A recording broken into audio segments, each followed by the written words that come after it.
పశ్చిమ బెంగాల్ అసెంబ్లీ ఎన్నికల ఫలితాల్లో బీజేపీ చారిత్రాత్మక విజయం సాధించింది. ఏకంగా 206 సీట్లలో విజయ కేతనం ఎగరవేసింది. దీంతో బెంగాల్ నెక్స్ట్ సీఎం ఎవరనే దానిపై సర్వత్రా ఆసక్తి నెలకొంది. సీఎం రేసులో బీజేపీ అగ్రనేతలు సువేందు అధికారి, దిలీప్ ఘోష్ పేర్లు గట్టిగా వినిపిస్తున్నాయి. ప్రస్తుత ప్రతిపక్ష నేత సువేందు అధికారి సీఎం రేసులో మొదటి వరుసలో ఉన్నారు. మమతా బెనర్జీని ఆమె సొంత నియోజకవర్గమైన భవానీపూర్లో సవాల్ చేసి గట్టి పోటీ ఇచ్చి విజయం సాధించారు. నందిగ్రామ్లో గతంలో మమతను ఓడించడం, రాష్ట్ర వ్యాప్తంగా కార్యకర్తలపై పట్టు, దూకుడుగా ఉండే రాజకీయ శైలి ఆయనకు కలిసొచ్చే అంశాలు. ఎన్నికల ప్రచారంలో హిందూ ఓట్ల ఏకీకరణలో ఆయన కీలక పాత్ర పోషించారు. బీజేపీ రాష్ట్ర మాజీ అధ్యక్షుడు సీనియర్ నేత దిలీప్ ఘోష్ కూడా ముఖ్యమంత్రి అభ్యర్థిత్వానికి బలమైన పోటీదారుగా ఉన్నారు. ఎన్నికల్లో ఆయన ఖరగ్పూర్ సదరన్ నియోజకవర్గం నుంచి పోటీ చేశారు. ఆర్ఎస్ఎస్ మూలాలు ఉండటం, రాష్ట్ర వ్యాప్తంగా పార్టీని బలోపేతం చేసిన అనుభవం ఉంది ఆయనకి. ఈ ఇద్దరితో పాటు మరికొందరు సీనియర్ నేతల పేర్లు కూడా పరిశీలనలో ఉన్నట్లు తెలుస్తోంది. బెంగాల్ సీఎంగా మహిళ అయ్యే ఛాన్స్ కూడా ఉంది. మహిళా సీఎం రేసులో అగ్నిమిత్ర పాల్, రూపా గంగూలీ ఉన్నారు. రూపా గంగూలీ మహాభారత్ సిరీస్లో ద్రౌపది పాత్రలో గుర్తింపు పొందారు. సువేందు అధికారే సీఎం అవుతారనే ప్రచారము కొనసాగుతోంది.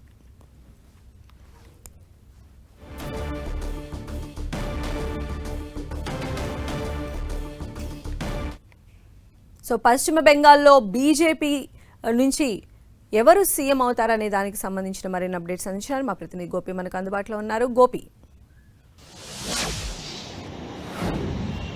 సంధ్య, భారీ అఖండ విజయం సాధించిన తర్వాత పశ్చిమ బెంగాల్ పీఠాన్ని ఎవరు అధిరోహించబోతున్నారు అన్న దానిపైనే ప్రస్తుతం అందరిలో కూడా ఒక చర్చ మొదలైంది. ముఖ్యంగా సువేందు ముఖ్యమంత్రి పదవి కట్టబెడతారా, లేదంటే ఇతర పార్టీలో ఉన్న ఇతర కీలక నేతలను కూడా పరిశీలిస్తారన్న దానిపైన కూడా కొంత చర్చ జరుగుతున్న పరిస్థితి ఉంది. అయితే పశ్చిమ బెంగాల్లో విజయం సాధించడంలో ఆయన చాలా కీలక పాత్ర పోషించడం జరిగింది. సువేందు మొదటి నుంచి ఏదైతే మమతా బెనర్జీ తోటి ఉన్న తర్వాత ఆమెతో విభేదాలు వచ్చి ఆయన భాజపాలో చేరినప్పటి నుంచి కూడా భాజపాను అధికారంలోకి తీసుకురావడమే లక్ష్యంగా ఆయన పనిచేయడం జరిగింది.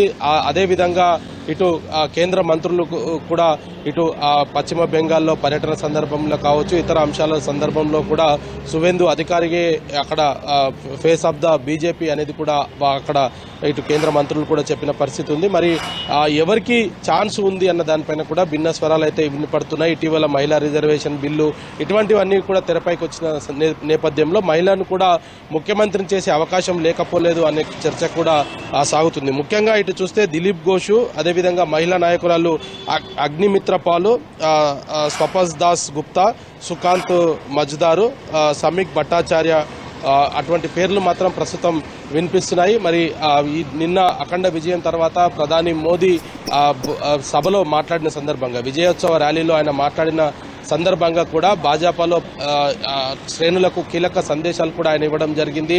పశ్చిమ బెంగాల్లో అధికారంలోకి రావాలనుకున్నాము, అఖండ విజయాన్ని ప్రజలు మనకు అందించారు, ప్రతీకారంతో ముందుకు వెళ్లాల్సిన అవసరం లేదు, అభివృద్ధి మంత్రంగా మనం ముందుకు వెళ్లాలంటూ కూడా ఆయన కార్యకర్తలకు కొంత దిశ నిర్దేశం చేయడం జరిగింది. పశ్చిమ బెంగాల్లో నెలకొన్న పరిస్థితులు కావచ్చు, గత ఎన్నికల సందర్భంగా టీఎంసీ బీజేపీ పైన తీసుకున్న ప్రతీకారం కావచ్చు, వీటన్నిటిని కూడా దృష్టిలో ఉంచుకొని కార్యకర్తలు ఎవరు కూడా తొందరపడొద్దు, మనం బెంగాల్ని అభివృద్ధి చేసుకుందాం, అనేక అంశాలు బెంగాల్లో వెనుకబడి ఉంది, వాటన్నిటిని కూడా మనం సరిచేసుకోవాల్సిన అవసరం ఉంది అంటూ కూడా దానికి పటిష్టమైన నాయకత్వం కూడా మన వద్ద ఉంది అంటూ కూడా ఆయన నిన్న విజయోత్సవ ర్యాలీ సందర్భంగా మాట్లాడడం కూడా చూసాం. మరి అటువంటి నేపథ్యంలో ఎవరు తదుపరి ముఖ్యమంత్రి, బెంగాల్లో ఎవరు ఆ లీడరు అన్న దానిపైన కూడా ప్రస్తుతం రాజకీయంగా చర్చ అయితే జరుగుతుంది. మరి విశ్లేషకులు మాత్రం సువేందు అధికారికే ఎక్కువ ఛాన్సెస్ ఉన్నాయి, ఆయనే మొదటి నుంచి కూడా బీజేపీని లీడ్ చేస్తూ వచ్చాడు, అక్కడ నాయకత్వము లోపం కొంత ఉన్నప్పటికీ వాటన్నిటిని కూడా సరిచేస్తూ పటిష్టమైన